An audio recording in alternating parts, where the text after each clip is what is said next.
G'day race fans, Max Verstappen, domination at Monza, picking up his third win for the season, and of course, the team order saga of McLaren.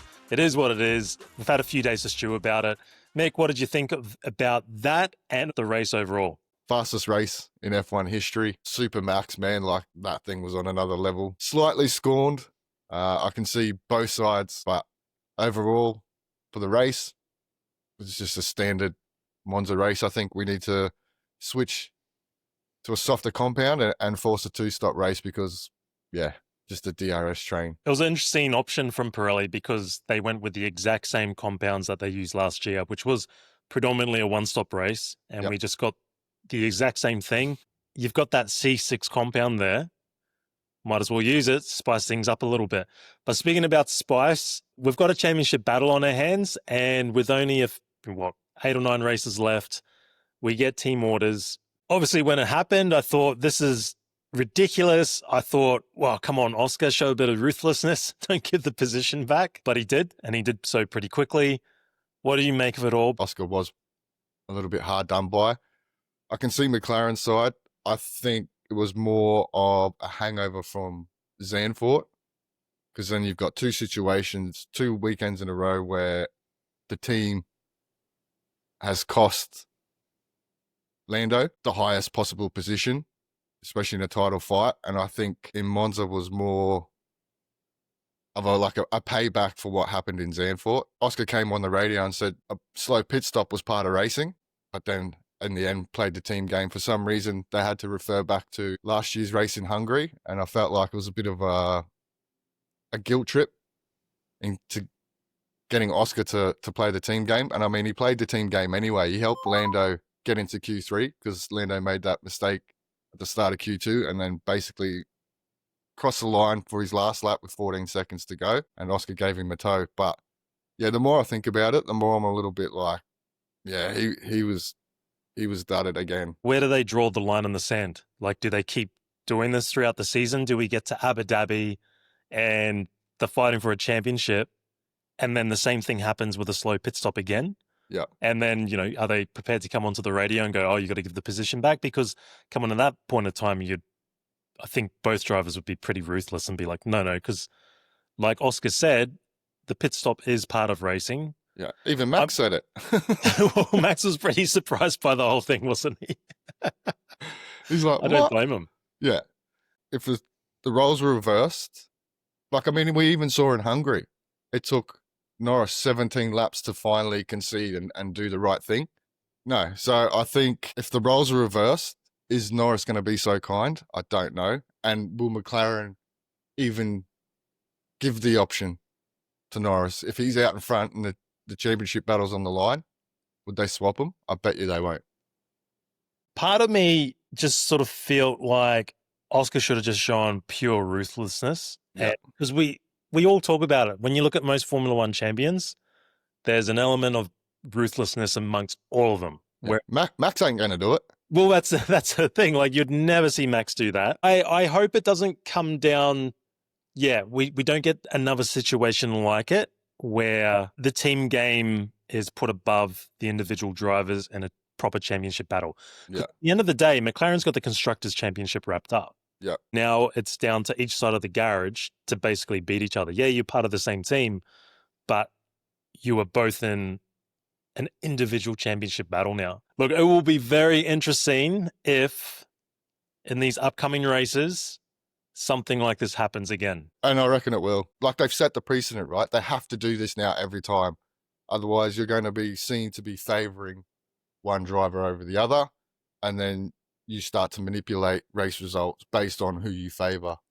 For the whole weekend, man, they got absolutely spanked by Max, man. They didn't, like, we thought they were going to be gone 20, 30 seconds up the road, and it wasn't the case. In hindsight, I don't even think they needed to swap the positions back because I think Lando had the speed over Oscar anyway, and I think Lando would have caught him and passed him because Oscar didn't have the speed of Norris this weekend. That's a good point. Oscar had a chance to do it, and he wasn't able to. So you have to give credit to Lando. He was the fastest out of the two all weekend, 100%. 100%. They didn't have the tyre advantage that they normally have over Red Bull. So the tyre offset didn't help them. They both had brand new power units and still didn't have enough. Well, interesting few races coming up. Piastri still holding that lead. I think it's down to 31 points. So Lando has made a little bit of headway into that. But as you discussed, Max Verstappen, league of his own. He was rapid all weekend. We thought the Red Bulls would go all right. I still didn't pick Max as a winner. He did it. It was, domination, really. Super quick pole, super quick in the race. I thought with McLaren chasing Max, I thought they may have been in a shot because we know how good they are on their tyres, but it was just Max in control the whole time. That thing was a missile. Whatever they did, I think Max went in his own direction, and I don't think the team kind of agreed with him at the time, but proof's in the pudding, right? Even in qualifying, man, in the telecast, Lando got on pole, and they switched to the garage going, yeah. And the next thing, Max, hang on a minute, Max is on pole. But, man, and that pass he put on Lando to get the lead back, I was kind of interested to see how he would race Lando, if he would be, I don't know, a little bit kinder, knowing that he's in a title fight with Oscar, and if he would sort of like move over and let him through, but he certainly didn't, man. He was ruthless. Whatever reason, when that car goes into a low drag configuration, we saw it even in Spa. Once they go low drag, man, that thing's quick. It's probably it's probably better than the McLarens at that point. Yuki, well, he started the weekend off okay, got into Q3, which is exactly what he needed to do. Still some way off Max, though, as far as the delta between them. But unfortunately, unable to pick up points, finishing in 13th, had a little bit of a run-in with Lawson as well that we saw, but still, it just seemed to be that in that strategy that they picked with him, he just didn't seem to be fast enough for a top 10. He did the right thing. He got himself into Q3, which is what should be expected of him, and especially when you see what Max is doing. Granted, Max was running a new spec floor, and Yuki was on the older spec, so there was probably a little bit of a difference there. Got himself into Q3, but got stuck in traffic. Had an incident with Liam, which, you look at that circuit, and when it gets to that second chicane, it turns into a bit of a pinch point. It closes in, narrows up. Ended up with a damaged floor, and then just didn't have any pace after that to try and improve his position. So in my eyes, still not quite doing enough. And he even came out and said he's not still quite 100% comfortable with the balance. And when you're around those cars that are around the same pace as you, without a massive tyre delta, like you couldn't do anything because the rate of degradation wasn't high enough. Ferrari home team, what do you think? Tifosi were pretty happy with the performance. Do you think they got maximum out of the weekend? It was always going to be hard with Lewis getting the 5-place grid penalty, but did managed pretty well. Charles in 4th, Lewis in 6th. Yeah. So not a bad weekend considering. They're still miles off. Miles off McLaren, and Max was just in a league of his own. They had probably an opportunity with Lewis giving Charles a tow in qualifying to maybe help get him up onto that front row, but Fred came out and said they chose tyre preparation over giving one driver a tow. Look, they took points away from Mercedes, so that point of view was a good weekend. Lewis, man, I think that was one of his better weekends because he was on pace, if not quicker than Charles. Yeah. So he came out in a real mood. Was super strong in that first stint, moved through the field, and then basically once he got up to Russell, man, he just stalled out. And like I said, without the massive tyre degradation or pace advantage, you're not going to be able to move through the field. Charles, he did what he could do, man, like with what he had. I think 4th was basically the best that car could do. He cooked his tyres at the start, racing with Piastri, which was a cool little battle. Pretty aggressive at the start. Particularly Piastri, I thought, oh, mate. Mate, that pass he put on Leclerc was a stonker, man. That was boss. That was like Max Verstappen right? Yeah. But once he cooked his tyres at the start there, then there's nothing he could do. He tried to undercut Russell's, but with that tyre delta, it was just didn't work. George Russell, Mercedes, again, Russell, he just is super consistent. Antonelli, though, what do you think? P9 in the end. He copped a 5-second penalty for some erratic driving. So he would have finished a little higher. In the points, that's the main thing, at his second home race in Italy. So clearly a lot of pressure on him. Possibly could have done a little better. He started the weekend off pretty ordinary because he had that off, right? Well, I think it was practice 1 or practice 2. So I thought, oh no, here we go. This is going to be a tough weekend for the young fella. But got himself into Q3, not even a 10th off Russell in Q3. So he did the job there. Start of the race, he said he got some wheel spin and he dropped back. Managed to get his way back to 9th.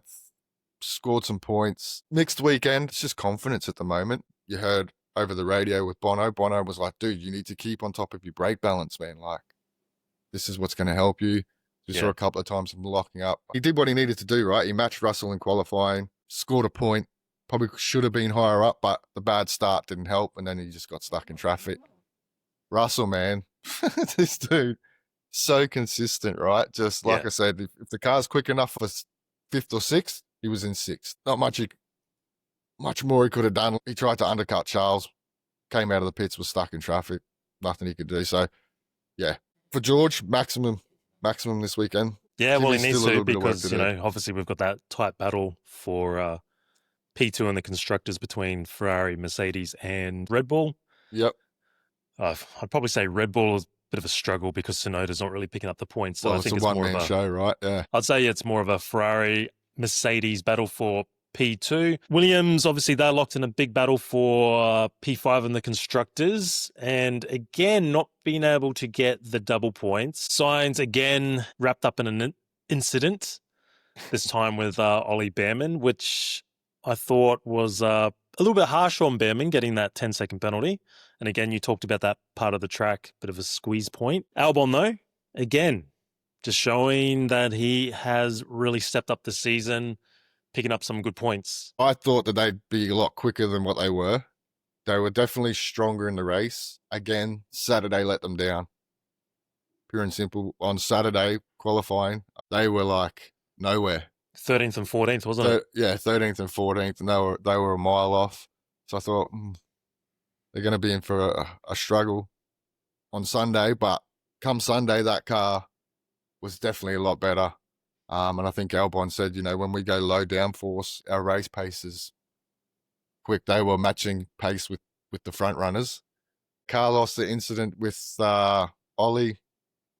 Yeah, I think Ollie was hard done by there. He went long in the first stint, just couldn't make it work. But once he had the incident with Ollie, got damage. And yeah, once you damage those cars, man, they're hopeless and can't do anything. So he ended up finishing out of the points. Albon, man, again, another driver of the season. He came in super early. I think he was one of the very first to come in on the hards. That strategy matched with solid race pace and keeping clean and no damage certainly helped him. And he got to sort of where I was expecting Williams to be this weekend. So they've got to fix Saturday. For whatever reason, Saturday's not working. They've got to fix that because, yeah, that hurts them, right? Like if you qualified 7th, who knows, you probably had the pace to finish 5th. Well, Alex Albon, he's looking good, and there are some rumors beating around with the Thai majority owner over at Red Bull.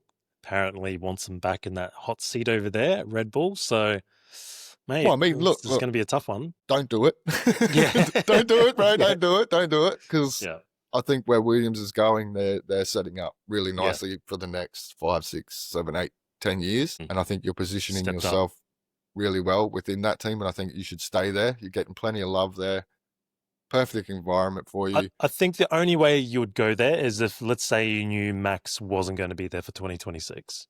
Yeah. And if it was a sort of offer in the sense of you come over, be sort of like the lead driver, we'll pair you up with one of the youngins, might be Hadjar, that would probably be attractive. Yeah. Well, he's certainly put the grid on notice, right, with his performance this year. It's definitely been his best year in Formula One. We're seeing the type of results and the drives and the type of person that we kind of expected him to be when he went to Red Bull in the first place, when he got that drive in the big teams. It's taken a little bit of time, but yeah, I mean, it's a fair call. Like, you've got that second seat next to Max and you want the best driver. At the moment, the two people in that shop window would have to be Albon and Hadjar, right?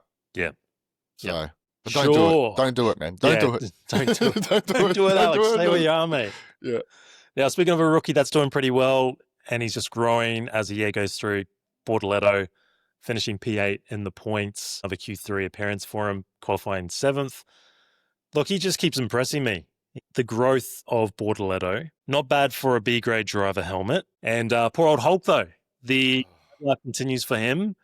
Again, though, he's not quite nailing the qualifying. That's been his Achilles heel pretty much for the whole season, but it must suck going around for a formation lap and then being just told, mate, you got to come in and pit. Yeah. Gabby's crushing him at the moment in qualifying.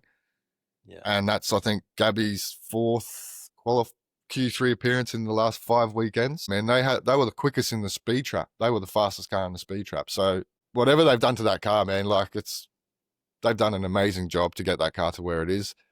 Hulk, yeah, I think he missed Q3 by only like 600th. So, I mean, he was pretty unlucky there, but had the hydraulic issue on the formation lap, which meant he had to retire. Yeah, like Bortoleto, man, he's killing him. He had a slower stop in the race, and then I think he came out behind Gasly, and he was stuck behind Gasly for a fair bit, which in the end kind of hurt him a little bit, but managed to claw his way to 8th. I can see what Alonso sees in him, man, because he's good. Yeah. He's good. I think the Brazilians are pretty excited about where Bortoleto is heading, and so he's going to get massive support at the end of the year in Brazil. Yeah, and awesome. You look at the trajectory that team's on, right, and where they're going, it just looks super good for next year. We saw where they were at the start of the year and go, it's going to be a long, long season for these guys. And then, I thought it'd be just a continuation of what we saw from them last year, which was pretty much garbage. And then that would roll over into Audi. Yeah. But, I mean, they've taken, man, a massive step forward. Like, realistically, I think they've been better than Williams. But I just think Gabby has the edge over Hulk at the moment. Yeah, at the moment he does, definitely. Clearly. Smashing him in qualifying. Yeah, it's a Saturday where he's getting it done. Out of all the midfield teams, they're probably the best at the moment. Midfield teams, Racing Bulls, disappointing Saturday. Liam Lawson starting plumb last. And I think we're going to start calling him Isaac now. Isaac. Instead of Isaac. I don't know. Isaac. Well, Isaac Hadjar, he was down lowly as well, wasn't he? With he started from pit lane in the end because they had the power unit change. He wasn't too happy with Carlos Sainz. Yeah, he was pretty filthy, eh? Yeah, he wasn't too happy with that. Well, at the end of the day, he made a mistake just like Liam did on the final push lap. So pretty unfortunate for Racing Bulls because they were looking pretty handy through most of the practice sessions. Now, the race itself, Liam, they went with a alternative strategy. He was the only guy that started on the softs. And, well, Isaac, great performance because pit lane to a point in P10, so a good result for Hadjar. Goes to show that they had the speed. They just couldn't get it right on the Saturday. Yeah. And that ultimately hurt their weekend. The new power unit definitely helped Hadjar, but he just kept out of trouble. Yeah. Kept his nose clean. Consistent. He said he felt like he was doing qualifying laps, lap after lap after lap. So the speed in that car was there. Again, we've said it about Lawson and V-Carb.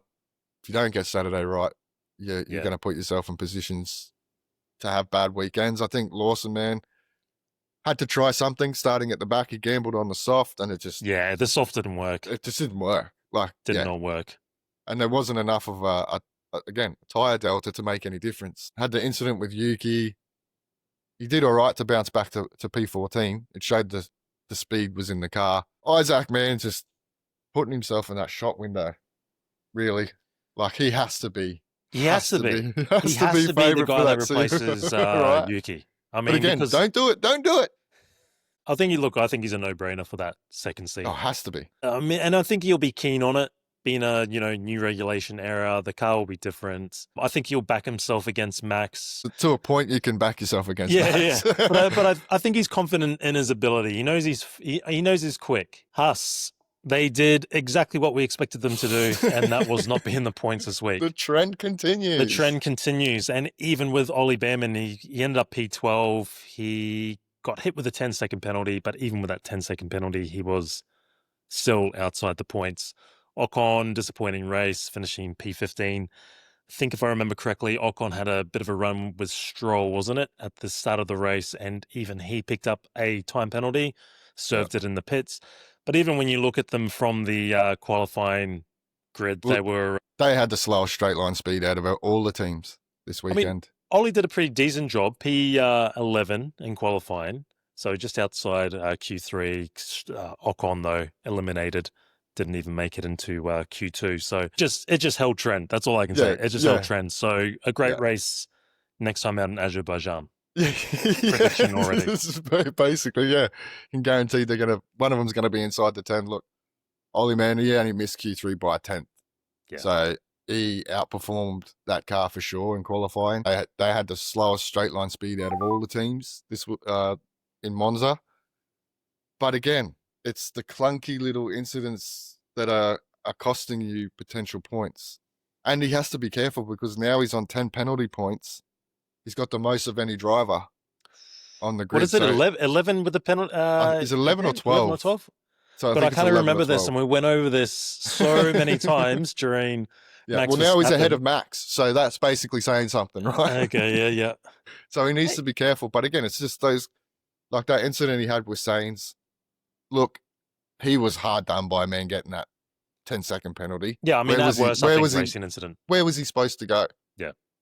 But yeah, it's those stupid little, clunky little incidents that are costing you points at the moment, and we said that's the shit that he needs to clean up. Ocon, man, he struggled all weekend. He tried to run super long. I think he did like nearly 50 odd laps or whatever.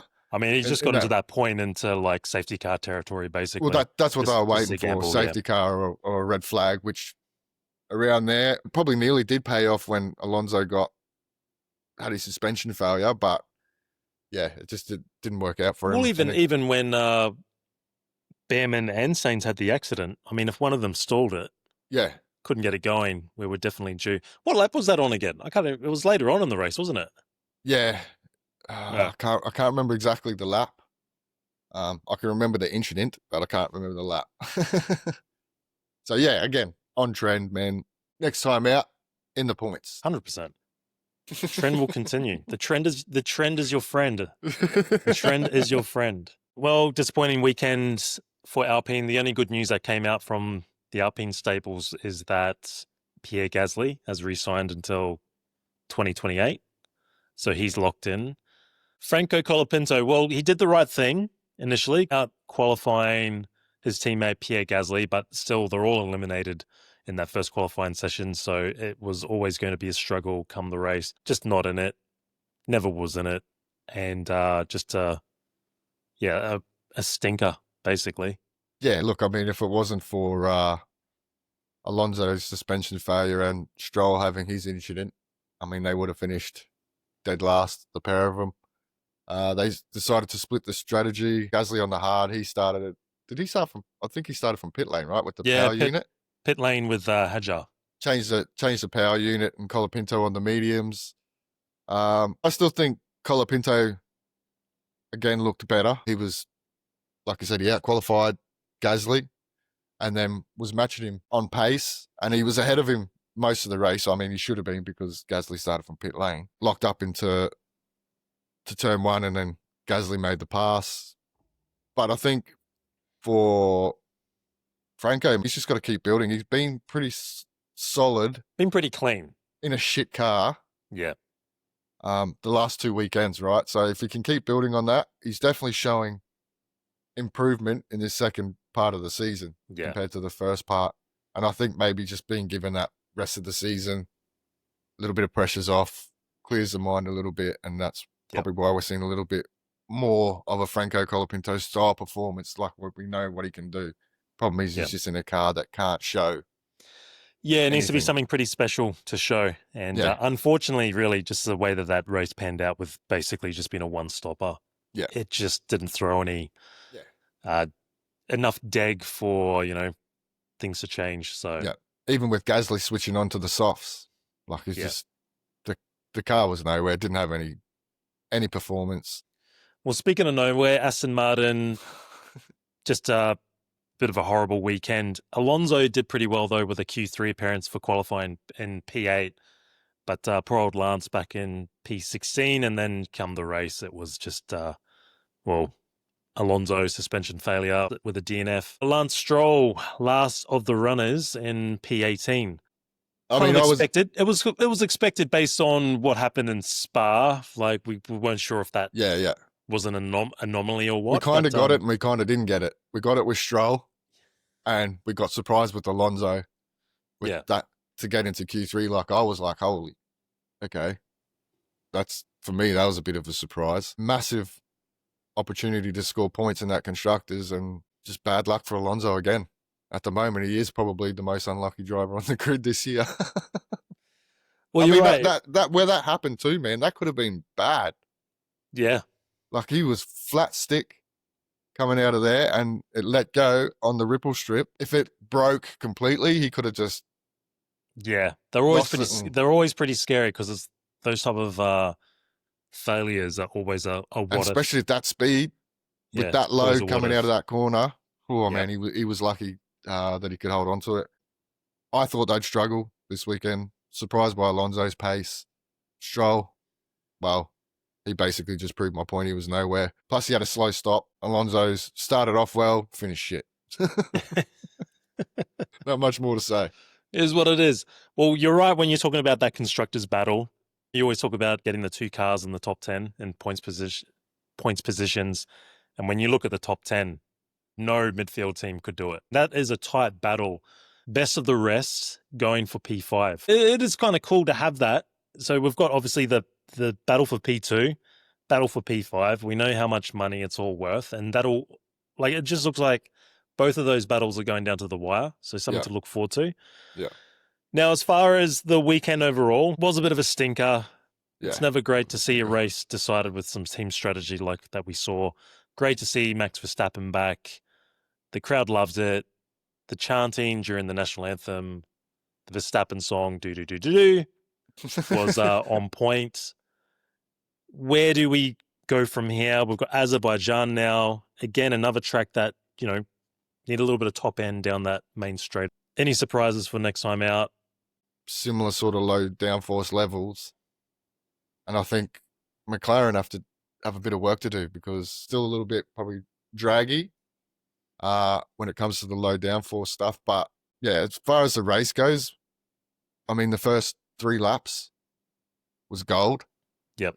And the other 50 odd were stinker. Yeah, look, I think Pirelli missed a beat here. They had the opportunity to bring in that softer compound. And I just really thought they would have based on what they saw last year with the same compound. So, yeah, a bit of a head scratcher, but it is what it is. I'm looking forward to Azerbaijan in a couple of weeks. Battle continues. Hopefully, no more of this team order stuff. I think both drivers just need to be ruthless from this point out. Yep. I'm going to give you the last word on the Monza weekend. Fire away. Weekend as a whole, ordinary. Yes, it was the fastest race in history, which was cool. It was great to see Max get another win. Let's not manipulate this championship. Let's just, something happens. It is what it is. Oscar, next weekend in Azerbaijan. If Lando needs a talent qualifying, you say no. Just basically, Oscar, just be like Max. Yeah. Be like Max. Yeah. Are you guys at home? Did they dud Piastri? Did they do the right thing? Was it a boring race? Was it a cracker? Let us know down in the comments. And until then, we'll catch you in the next one. Catch up.